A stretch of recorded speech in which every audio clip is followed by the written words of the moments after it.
Ito ang ibig kong sabihin. Habang bata pa ang tagapagmana, wala siyang ipinagkaiba sa mga alipin, kahit kanya ang lahat ng ari-arian. Itinatagubilin siya sa mga taong nag-aalaga sa kanya at namamahala ng mga ari-arian niya, hanggang sa araw na itinakda ng kanyang ama. Ganoon din naman ang kalagayan natin bago dumating si Kristo. Inalipin tayo ng mga panuntunan ng mundong ito. Ngunit nang dumating na ang takdang panahon, isinugo ng Diyos ang kanyang anak sa mundo. Ipinanganak siya ng isang babae at namuhay sa ilalim ng kautusan para palayain ang mga nasa ilalim ng kautusan nang sa ganoon ay maging anak tayo ng Diyos. At dahil mga anak na tayo ngayon ng Diyos, isinugo ng Diyos ang Espiritu ng kanyang anak sa ating puso, kaya makakatawag na tayo sa kanya ng Ama.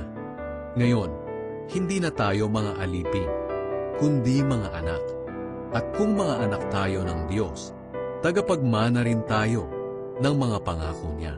Noong hindi niyo pa kilala ang Diyos, naging alipin kayo ng mga Diyos-Diyosan.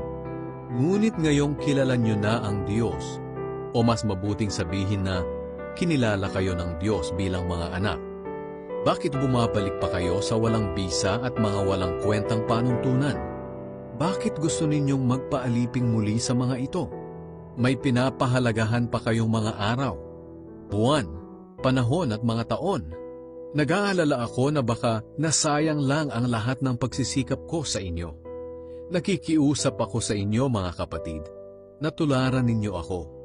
Dahil kahit isa akong Hudyo, tinalikuran ko ang pagsunod sa kautusan ng mga Hudyo, at naging katulad ninyong hindi Hudyo.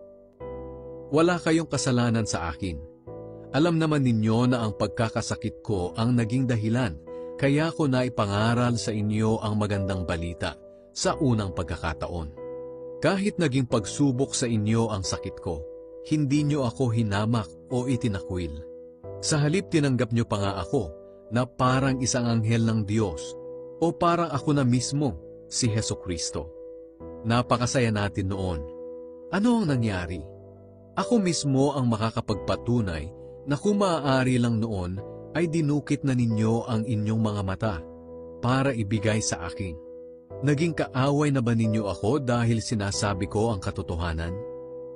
May mga tao riyan na nagpapakita ng pagmamalasakit sa inyo, pero hindi mabuti ang hangarin nila. Gusto lang nila akong siraan para sila ang sundin ninyo. Hindi masamang magpakita sila ng pagmamalasakit kahit wala ako sa piling nyo.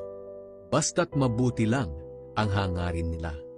Minamahal kong mga anak, hanggat hindi nakikita sa inyo ang buhay ni Kristo, maghihirap akong parang isang babaeng nanganganak.